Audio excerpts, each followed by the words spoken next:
There was a point where it felt physically impossible to open TikTok without seeing Little Moons, and Instagram as well, for that matter. And if you somehow missed it, Little Moons are really bite-sized balls of mochi ice cream. So imagine a really soft, chewy rice dough shell on the outside with this sort of really delicious, soft ice cream in the middle. Now, they're really satisfying to bite into, which already sounds more interesting than here's another tub of vanilla and enjoy yourself.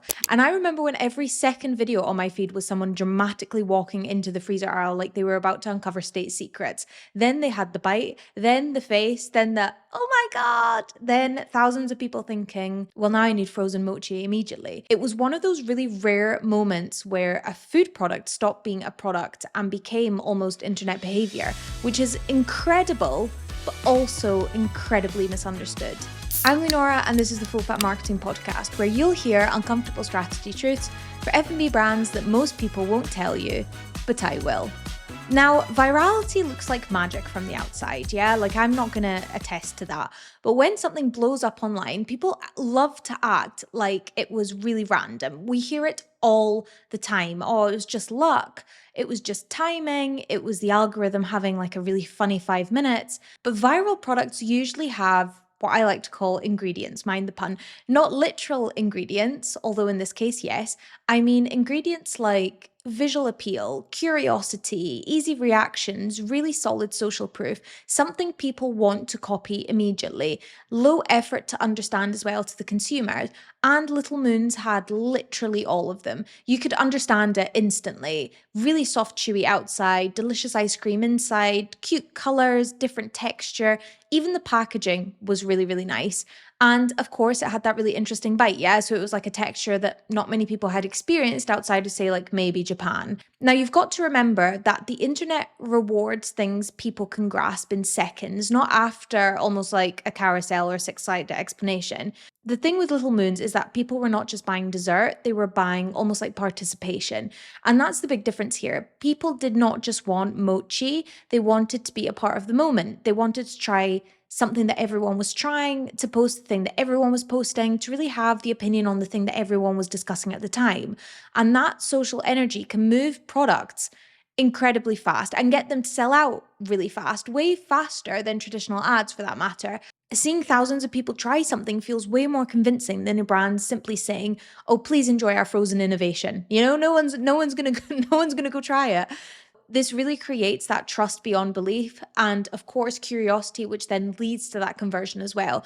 And this is where I find a lot of founders get confused. This is where the problem starts as well. They think that the lesson is, how do we go viral? Which is literally just, I just can. Or my favorite, how do we get more followers?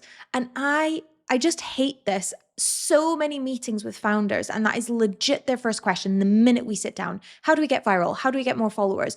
No, that is really not the question to ask. And the thing I always say to people who ask me that is, would you rather 1 million followers who never buy from you or engage with your brand at all, or 10 loyal followers who are literally obsessed with your brand and buy from you all the time? Think about things that way, because it really, really has this sort of almost psychological shift in your brain where you really start thinking of things in a different way. I've worked with brands where they've got, say, like 300 followers on Instagram and they are booked out. In fact, it was a cakery I worked with and they had, I think it was like 400 or 500 followers and they were rammed. And I mean, they had a wait list of something like 3 to 4 weeks to even get a cake ordered with this place.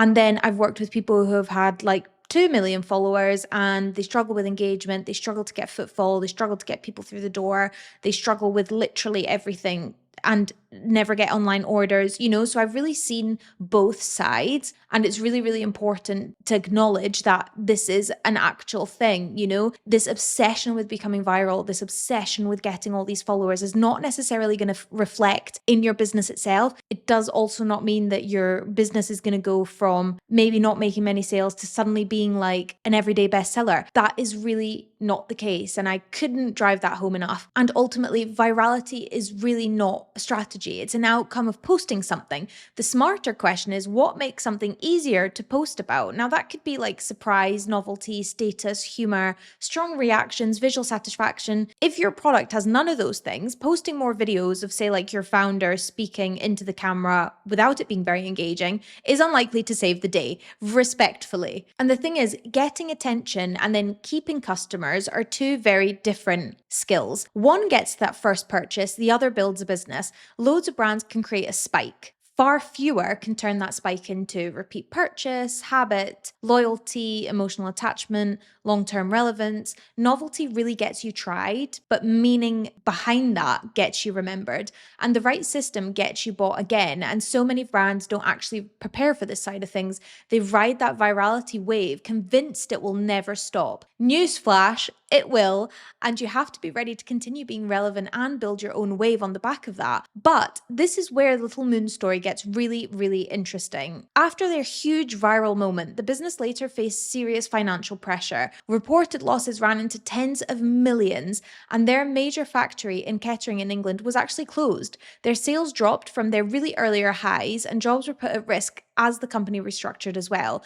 Now, to be clear, that does not mean that the brand failed per se, and I really don't like that, and I don't believe in that. They are still operating, they're still launching products, they're still in market, but it does show something that founders need to seriously understand. A product can win the internet temporarily and still face brutal real-world business challenges afterwards. Views do not run factories, and hype does not fix your margins. Virality does not automatically create a stable, profitable business model, like I said earlier. That is why growth has to be deeper than attention. The smartest brands tend to use spikes in awareness almost as like a door opener. Then they build the boring but really valuable stuff after. And that is what builds the retention, operational strength, repeat revenue, customer loyalty, commercial resilience. That part, of course, is less glamorous, and even saying it doesn't sound that appealing, but it is the part that decides what survives in the business. And my advice, build that before. Not only that, there might be a time where, you're posting consistently on social media. Overnight successes do not happen, by the way. There's a really good quote, I think, from, was it Messi? Lionel Messi. Oh, I'm actually going to look it up because it's really important. Here we go. It says, "I start early and I stay late, day after day. It took me 17 years and 114 days to become an overnight success." Honestly, I love that quote so much because I think it's so, so important. This overnight success thing does not happen, but it's really important for yourself as a business to be ready for that spike when it does happen and literally have all your ducks in a row in terms of everything that happens behind the scenes as well. Because going viral or suddenly selling out of your product is great, but what happens behind the scenes so that you can keep riding this wave if it does continue, and also be prepared to keep getting that marketing churning out because you need to keep staying culturally relevant. So if you're a founder, operator, marketing manager listening to this episode, here is the practical takeaway. You do not need to become a TikTok or Instagram or social media phenomenon. You need to understand why people share certain things in the first place. Ask yourself this: is our product easy to understand quickly? Is there anything interesting enough to talk about? Does trying it feel socially rewarding? What happens after that first purchase? And are we building momentum or literally just hoping for luck? And that is a much more useful framework than begging the algorithm for spiritual intervention at this point. So stop obsessing over going viral, start focusing on becoming easier to notice, easier to talk about, easier to remember, easier to buy again, and stay consistent with it. And eventually you will see results, because that is where real growth lives. So many companies never go viral, but they continue to be consistent. And because of that, they build these really die-hard fans, this huge loyal fan base.